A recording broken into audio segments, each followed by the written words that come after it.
हम all India radio Srinagar से आपसे मुखातिब हैं। Media wave 268 metre, short wave 49.1 metre पर। जी दोस्तों, अपनी घड़ियों को मिलाए ठीक हमारी स्टूडियो की घड़ी में इस वक्त दोपहर के 3 बज चुके हैं। लीजिए अब पेश है डायरेक्टरेट ऑफ स्कूल एजुकेशन और ऑल इंडिया रेडियो के बाहमी इश्तराक से चलाया जा रहा प्रोग्राम एजुकेशनल ब्रॉडकास्ट। कदूरतों पे सदा खाक डालने वाला, खसूमतों को मोहब्बत में ढालने वाला, दिलों से दर्द का कांटा निकालने वाला, सुकून व अमन का हामिल है हर पयाम तेरा, खुशा वो याद जो लाई जुबां पे नाम तेरा। Dear students, this is Ayub Dilber, lecturer, and this time in this radio lesson I am with you with a famous poem of the most famous poet of India, Rabindranath Tagore. The Urdu verses which I recited in the beginning of my today's talk have been written by Anand Narayan Mullah as a tribute to this bard of Bengal and the most eminent poet of India, Rabindranath Tagore. Dear students, our today's topic of 11th class, it is where the mind is without fear. This is the poem written by Rabindranath Tagore, and this poem is included in the most famous book of Rabindranath Tagore, and the name of the book is Gitanjali. This is the book that has won this poet of India Nobel Prize in Literature in 1913.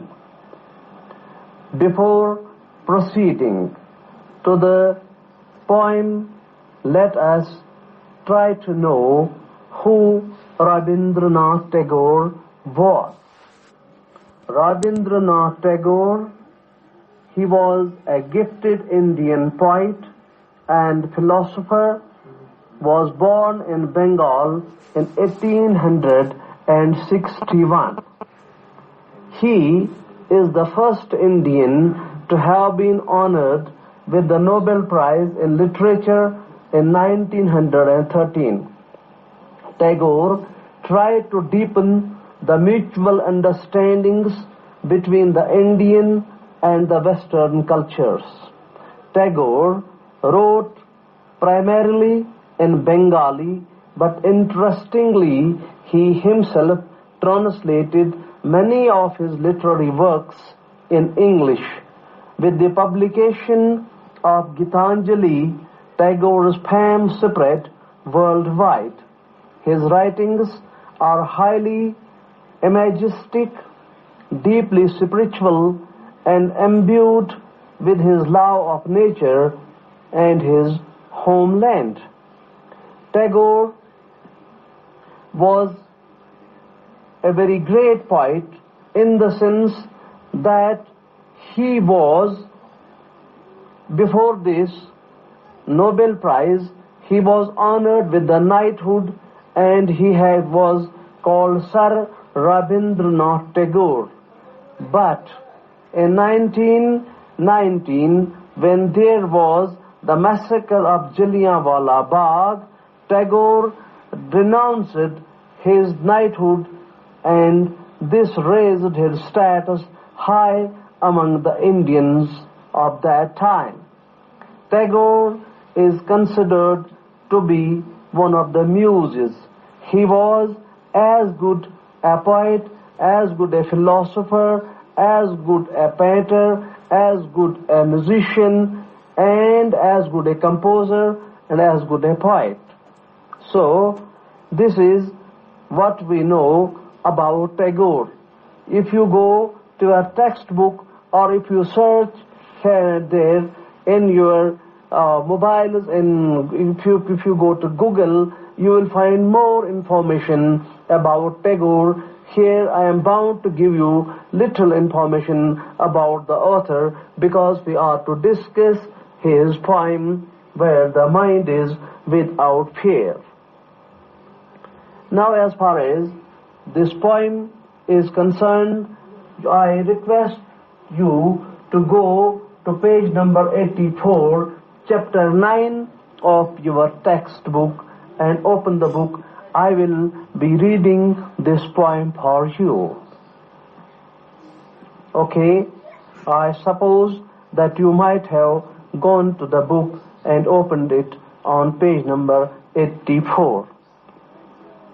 The text of the poem goes like this: Where the mind is without fear and the head is held high, where knowledge is free, where the world has not been broken up into fragments by narrow domestic walls, where words come out from the depth of truth, where tireless striving stretches its arms towards perfection, where the clear stream of reason has not lost its way into the dreary desert sand of dead habit, where the mind is led forward by thee into ever-widening thought and action, into that heaven of freedom. My Father, let my country awake. So this is the full text of this poem, Where the Mind is Without Fear. So you can clearly see the title of the poem has been driven from the first line of this poem, Where the Mind is Without Fear. Okay, let us try to go through this text in a bit different style. Though I am not good at singing, but let me try to sing it for you. Here it goes. Where the mind is without fear and the head is held high, where knowledge is free, where the world has not been broken up into fragments by narrow domestic walls, where words come out from the depth of truth, where tireless striving stretches its arms towards perfection, where the clear stream of reason has not lost its way into the dreary desert sand of dead habit, where the mind is led forward by thee into a widening thought and action, into that heaven of freedom. My Father, let my country awake. So far as this poem is concerned, this is written in 3 verses. Now, let us try to know what is the theme of the poem. Since the poem has been written in the era when India was under the subjugation of the British and the colonial rule was in vogue, the poet longs for freedom and wishes to see his homeland free from the bondage of slavery she has been compelled to undergo. The poet wishes his countrymen to live with their heads held high and speak freely and enjoy the nature without fear. This poem is, in a sense, a kind of a prayer that rises from the deeper and inner feelings of the poet. Let me elaborate it to some extent. Now, as I have told you in the theme of the poem, that the poem has been written in the era when India was under the subjugation of the British and the colonial rule was in vogue. This is, you know, that in 1947 India became free.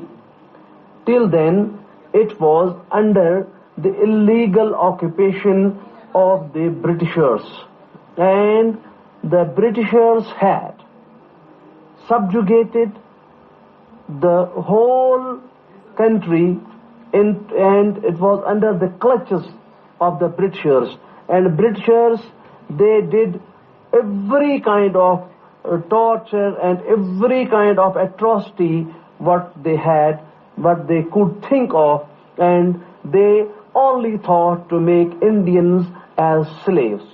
And one thing was more, because of this slavery, that the people of India were, due to the slavery, very, very behind. They were far behind in education, and it was because of this ignorance that the people were highly ignorant in all walks of life. May it be thinking clearly, may it be deciding clearly, may it be taking decisions out of their own will. So this is what the poet thinks. This is what the poet has thought. This is what the poet feels, and it is a kind of a prayer. So this poem, you will find it is a kind of a prayer that has come out of the heart of the poet, as Allama Iqbal puts it, कि दिल से जो बात निकलती है असर रखती है पर नहीं ताकते परवाज मगर रखती है. This is a poem that has strong sentiments, that has strong feelings in it, and this is the poem that has strong feelings which you will find in this poem when you proceed while reading this poem line by line. So it is in a sense a kind of a prayer that rises from the deeper and inner feelings of the poet. Now let us come to the explanation of this poem. Let us first of all recite, once again, let us recite this from line number 1 to line number 4. Line number 1 to line number 4. Where the mind is without fear and the head is held high, where the knowledge is free, where the world has not been broken into the fragments by narrow domestic walls. Now, as I have already told you in the theme of the poem, that at the time of the composition of this poem, India was under the colonial rule. The poet longs for the freedom of his homeland and wishes that his countrymen should live in sheer freedom of all kinds, physical as well as mental. The poet says that there should be a state of affairs in his homeland where nobody feels fear to express his thoughts, and that to seek knowledge is not limited but free. The poet also wishes that the world should be a unit and not broken into fragments of administration like countries and kingdoms. The world should be a single unit where men should move, express and seek knowledge freely. There should be no restrictions and impositions on thoughts and movements of the people. The poet urges that there should be no walls and boundaries between the two countries. So, in these lines, from line 1 to line 4, the poet longs for the freedom of his homeland. He has a desire in his heart that his homeland should be free, and the poet wishes that his countrymen should live in sheer freedom of all kinds. People should have physical freedom as well as mental freedom. As you know, the people were physically tortured and they were mentally also subjugated. They were also mentally tortured. Humiliations took place on every nook and corner of India. The Indians were humiliated everywhere by the Britishers. The poet in these lines says that there should be a state of affair in his homeland where nobody should feel fear, where everybody should be free to express his thoughts, and that the seeking of knowledge should not be limited, but it should be free to all. People should be given free education and people should be free to choose whatever they wanted to learn. Because you know, in history you might have read in your previous class that Indians were trusted to adopt for the English education. The poet also wishes that the world should be a unit and it should not be broken into fragments of administrations like countries and kingdoms. In other words, we must say that Tagore had a dream that whole the world should be one country, one thought, one reason, and people should be brothers all over the world. And the poet also wants to say that people all over the world should be free to express themselves freely. There should be no restrictions and impositions on thoughts and movements of the people. Now, coming to line 5 to line 8, where words come out from the depth of truth, where tireless striving stretches its arms towards perfection, where the clear stream of reason has not lost its way into the dreary desert sand of dead habit. Dear students, in these lines, the poet sees the country of his dreams. Now, you see, everybody has got a dream. Though, when you see that physically and in the real world you are not going to materialize the things, you go into the world of your dreams and you see there your unfulfilled desires come true. So this is the, I must say, this is the dream that the poet sees, but though not in his life period, but after some time, it was actually this dream of poet came true in the shape of India when she got freedom in 1947. The poet dreams, the poet in these lines dreams, and what is his dream? He wants that in his dream country, his country India, his dreamland country India, in India everyone, every person, irrespective of caste, creed and religion should speak the truth and no one should lie for his advantage. Because you know, poets are very much sensitive persons. When they see people doing things for their advantages, people surpassing others for their advantages, people using unfair means, the poet is hurt. Here, the poet is also hurt to see people who are longing for their advantages and they are using unfair means. But the poet wants to see his country, that there should a country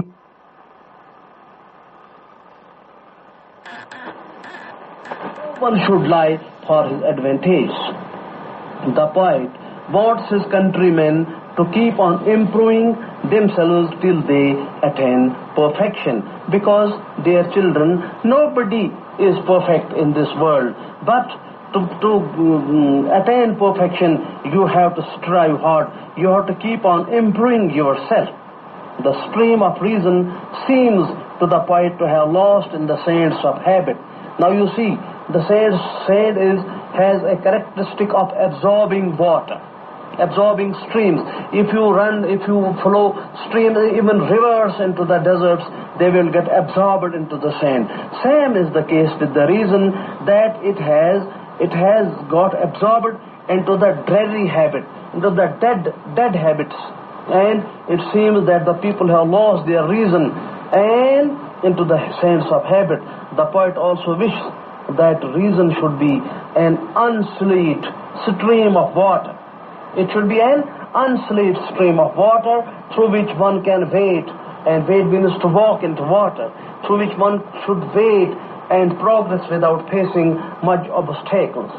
The poet wants to see that the stream of habit, that the conscience of the people is clear, and it is unsullied stream of water through which one can wade and progress without facing much obstacles. The poet urges his countrymen to do away with the superstitions and questions these disbeliefs through the application of logic. Now you see, in India, people are known to be highly superstitious. People are highly afraid of so many things, of witches, of this magics and all other things. And people are superstitious. They fear even trees. They fear even stones. So this poet, this eminent poet, he wants his people, they should shun this superstition. They should question the disbeliefs which have been spread throughout the ages in India. He wants to shun the people, these disbeliefs, and question these disbeliefs on the application of the logic. Okay?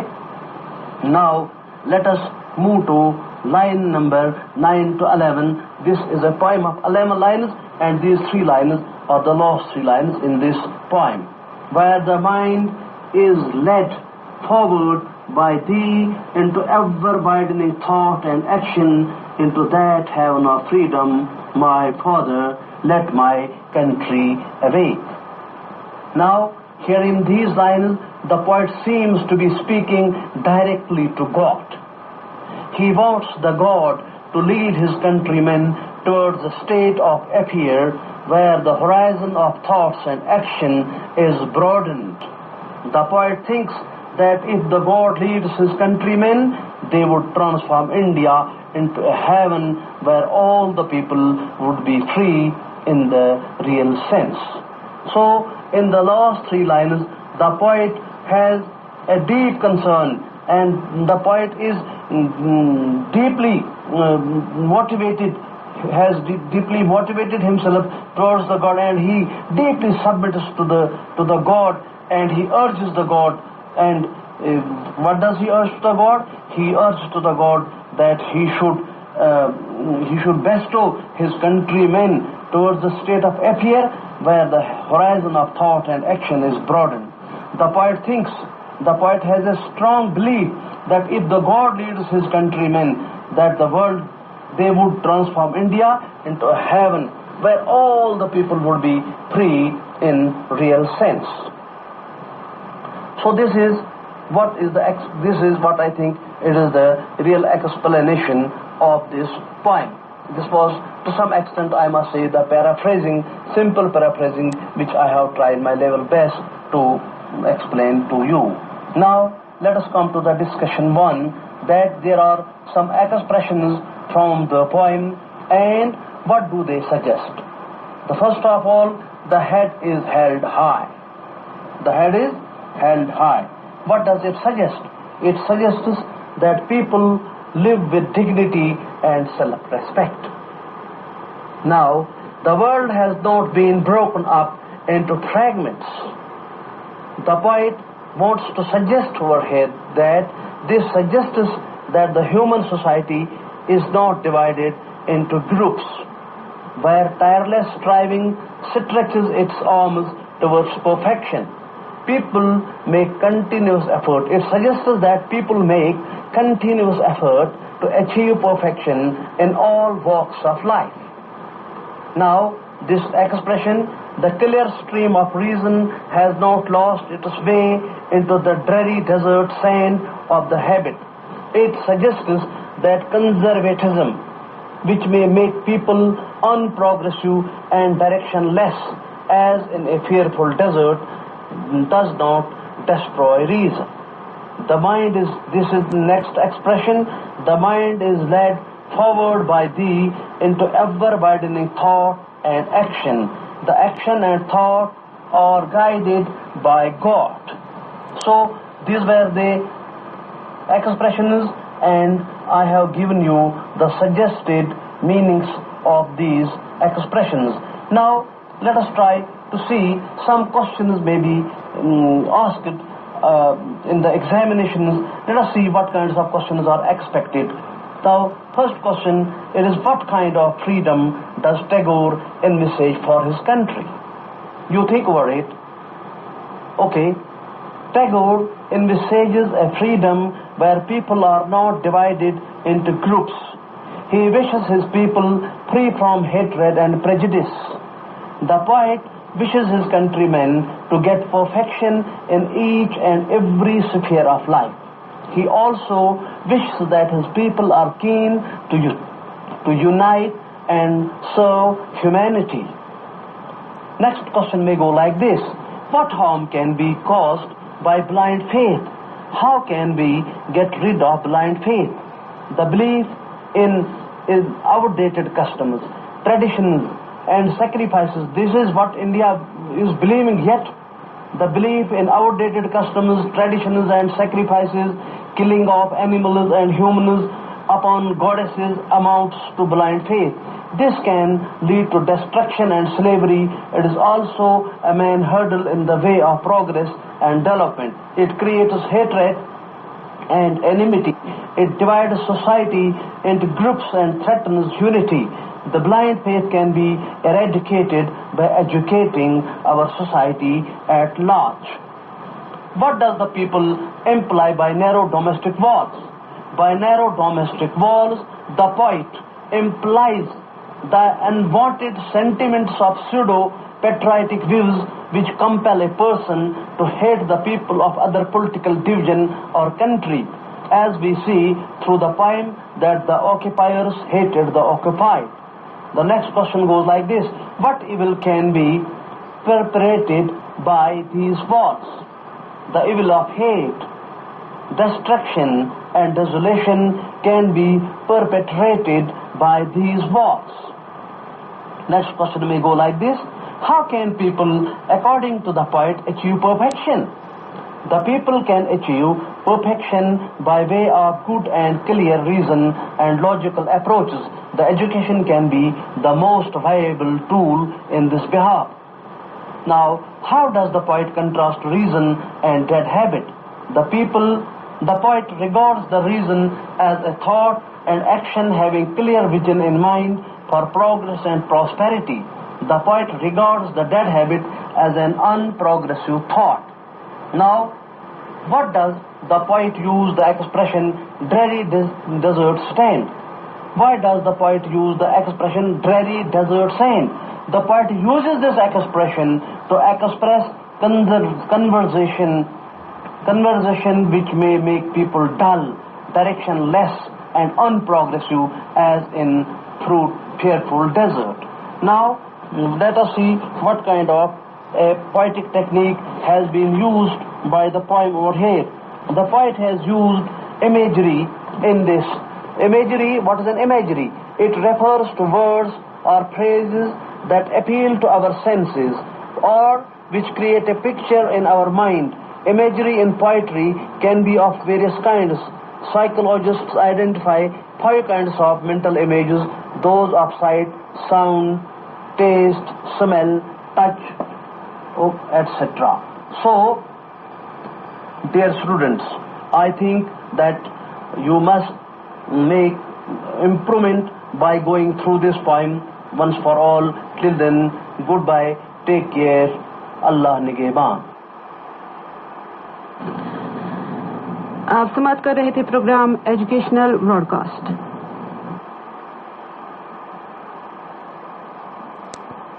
स्वतंत्रता दिवस